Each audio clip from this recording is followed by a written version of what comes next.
नमस्कार दोस्तों, learn with RJ में आपका स्वागत है।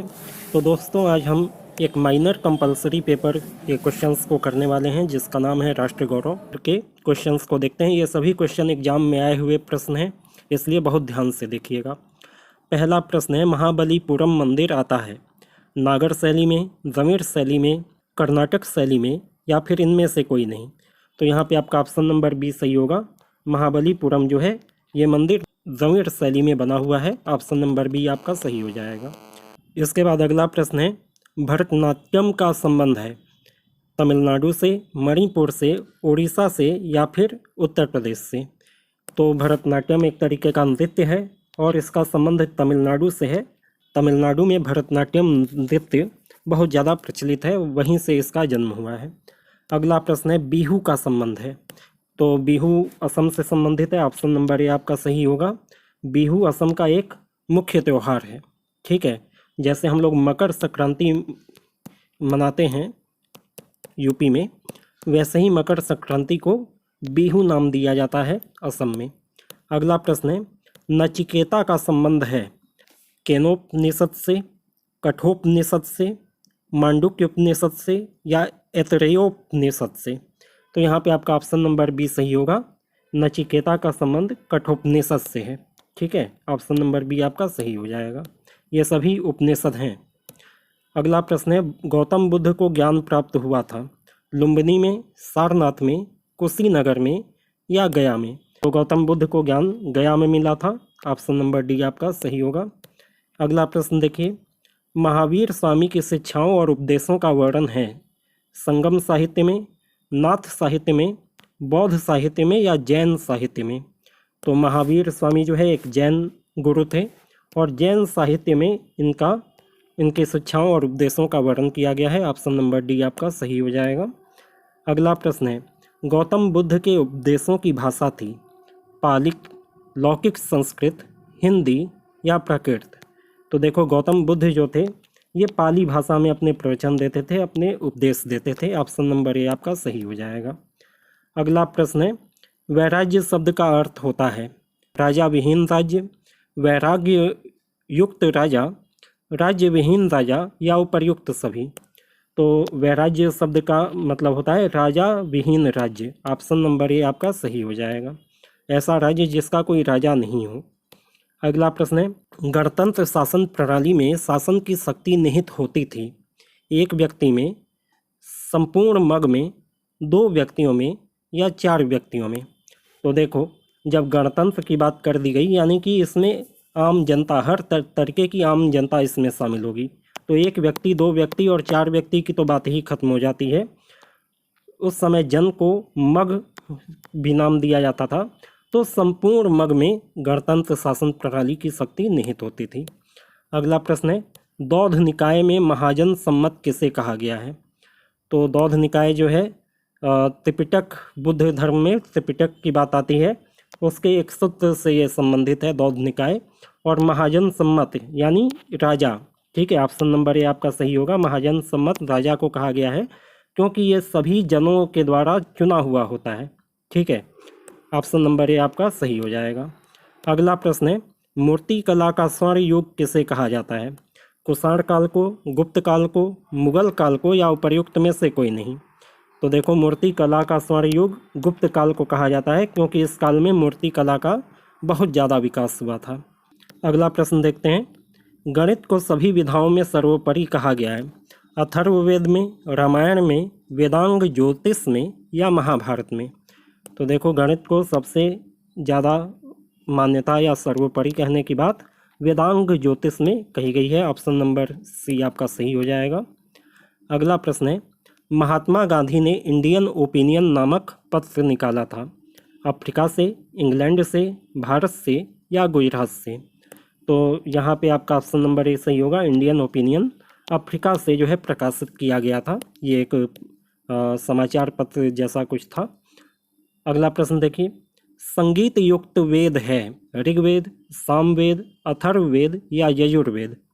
तो देखो, सामवेद यहाँ पे आपका सही ऑप्शन होगा।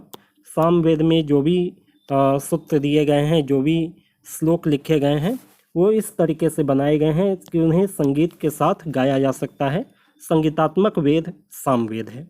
अगला प्रश्न है, दो रेखाएं लंबवत होती हैं यदि उनके बीच का कोण है 360 डिग्री, 45 डिग्री, 180 डिग्री या 90 डिग्री। तो देखो, दो रेखाएं जब एक दूसरे से 90 डिग्री का कोण बनाती हैं तो इसे लंबवत कहा जाता है। ऑप्शन नंबर डी आपका सही हो जाएगा। अगला प्रश्न है, प्राचीन भारतीय गणितज्ञ नहीं है चरक, आर्यभट्ट, रामानुजन या महावीराचार्य। तो यहाँ पे आपका ऑप्शन नंबर ए सही होगा, चरक। चरक जो हैं ये भारतीय गणितज्ञ नहीं है, बल्कि ये भारतीय चिकित्सा जगत के व्यक्ति हैं। ठीक है ना, चिकित्सा में इनका सबसे बड़ा नाम आता है चरक ऋषि का। बाकी आर्यभट्ट, रामानुजम और महावीराचार्य ये सब गणितज्ञ थे। अगला प्रश्न है, मेहरौली लौह स्तंभ है दिल्ली में, बागपत में, मेरठ में या चित्रकूट में। तो देखो, मेहरौली का लौह स्तंभ दिल्ली में है। ऑप्शन नंबर ए आपका सही होगा। अगला प्रश्न है, सूर्य मंदिर है कोणार्क में, कांची में, बैरूल में या देवगढ़ में। तो यहाँ पे भी आपका ऑप्शन नंबर ए सही होगा। कोणार्क मंदिर जो है उसी को सूर्य मंदिर भी कहा जाता है। अगला प्रश्न है, निम्न में से एक नक्षत्र नहीं है अश्विनी, स्वाति, आद्रा या चंद्र। तो देखो, अश्विनी, स्वाति और आद्रा ये तीनों नक्षत्र होते हैं, चंद्र नक्षत्र नहीं है। ऑप्शन नंबर डी आपका सही हो जाएगा। अगला प्रश्न देखते हैं, असत्य कथन है चरक संहिता काय चिकित्सा का प्रमुख आधार ग्रंथ है। सुश्रुत संहिता का संबंध चिकित्सा शास्त्र से नहीं है। महाभारत एवं वाल्मीकि रामायण में सुश्रुत को विश्वामित्र का पुत्र बताया गया है, या एलोपैथी बीमारी का कारण शरीर में विषाणुओं का प्रवेश माना गया है। तो देखिए, बाकी सभी बातें आपकी सही हैं कि चरक संहिता जो है काय चिकित्सा का आधार ग्रंथ है। महाभारत एवं वाल्मीकि रामायण में सुश्रुत को विश्वामित्र का पुत्र भी बताया गया है। एलोपैथी में बीमारी का कारण विषाणुओं का शरीर में प्रवेश करना माना जाता है। लेकिन सुश्रुत संहिता का चिकित्सा शास्त्र से संबंध नहीं है, ये बात गलत है। सुश्रुत संहिता भी चिकित्सा शास्त्र से ही जुड़ा हुआ है, इसलिए ऑप्शन नंबर बी आपका सही हो जाएगा। इसके बाद है, गीत गोविंद के रचनाकार हैं चैतन्य महाप्रभु, जयदेव, रैदास या कबीर। तो गीत गोविंद को जयदेव ने लिखा है। ऑप्शन नंबर बी आपका सही होगा। अगला प्रश्न है, सत्य कथन है महाभारत कांडों में विभक्त है। उपनिषद ग्रंथों को वेदांत भी कहते हैं। रामायण का प्रधान रस श्रृंगार रस है, या फिर महाभारत में करुण रस की प्रधानता है। तो यहाँ पे आपका ऑप्शन नंबर बी सही होगा कि उपनिषद को वेदांत भी कहा जाता है। ठीक है ना, उपनिषद ग्रंथों को वेदांत के नाम से भी जाना जाता है। ऑप्शन नंबर बी आपका सही हो जाएगा। अगला प्रश्न है, महाभारत की रचना की द्वैपायन ने, वाल्मीकि ने, नारद ने या उपर्युक्त में से कोई नहीं। तो महाभारत की रचना द्वैपायन ने की थी। ऑप्शन नंबर ए आपका सही हो जाएगा। इसके बाद सुमेलित नहीं है। पाणिनि अष्टाध्यायी को लिखा था, पतंजलि ने महाभाष्य को लिखा था, श्रीधराचार्य ने बृहत संहिता लिखा था, या आर्यभट्ट ने आर्यभट्टियम लिखा था।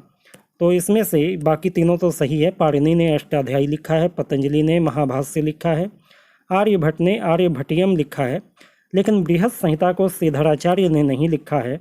इसलिए ऑप्शन नंबर सी आपका सही होगा, क्योंकि ये सुमेलित नहीं है। अगला प्रश्न है, दशमलव पद्धति किसकी देन है? बाराहमिहिर, श्रीधराचार्य, यूक्लिड या आर्यभट्ट। तो देखो, दशमलव पद्धति की सबसे पहले रचना की थी बाराहमिहिर ने। ऑप्शन नंबर ए आपका सही हो जाएगा। शून्य का आविष्कार हुआ था चीन में, बेबीलोन में, भारत में या अमेरिका में। तो यहाँ पे आपका ऑप्शन नंबर सी सही हो जाएगा। शून्य का आविष्कार भारत में हुआ था। आर्यभट्ट ने शून्य की खोज की थी। अगला प्रश्न देखिए, जलियांवाला बाग हत्याकांड किस दिन हुआ था? 13 अप्रैल 1919, 6 अप्रैल 1919, 13 अप्रैल 1920 या 6 अप्रैल 1920। तो यहाँ पे आपका ऑप्शन नंबर ए सही होगा। 13 अप्रैल 1919 में जलियांवाला बाग हत्याकांड अंजाम दिया गया था। अगला प्रश्न है, अर्थशास्त्र की रचना किसने की? राक्षस ने, कौटिल्य ने, अमर्त्य सेन ने या उपर्युक्त में से कोई नहीं। तो यहाँ पे आपका ऑप्शन नंबर बी सही होगा। कौटिल्य ने अर्थशास्त्र नामक पुस्तक लिखी थी और अर्थशास्त्र की रचना उन्होंने की थी। अगला प्रश्न है, अष्टछाप की स्थापना की थी? नामदेव ने, कबीरदास ने, विठलनाथ ने या चैतन्य महाप्रभु ने? तो अष्टछाप की स्थापना विठलनाथ जी ने की थी। ऑप्शन नंबर सी आपका सही होगा। अगला देखिए, सुमेलित करना है, ये बताना है कि कौन सा सुमेलित नहीं है। तो विष्णु स्वामी रुद्र संप्रदाय से संबंधित हैं, सही बात है। निम्बार्काचार्य अद्वैतवाद से संबंधित हैं, ये बात गलत है। मध्याचार्य द्वैतवाद से संबंधित हैं, सही है। वल्लभाचार्य शुद्धाद्वैतवाद से संबंधित है, ये भी बात सही है। ऑप्शन नंबर बी आपका करेक्ट हो जाएगा कि कौन सा सुमेलित नहीं है पूछा है, तो यही सुमेलित नहीं है, ऑप्शन नंबर बी। तो आज के पहले पार्ट में इतना ही। आगे के प्रश्नों को हम अगले पार्ट में करेंगे, पार्ट 2 में। तो उम्मीद है कि ये वीडियो आपके लिए उपयोगी रहा होगा। यदि वीडियो आपको अच्छा लगा हो तो वीडियो को लाइक करें, शेयर करें और चैनल को सब्सक्राइब करके बेल आइकन दबा लें ताकि नए वीडियो की नोटिफिकेशन आपको समय से मिल जाए। Good day to all of you.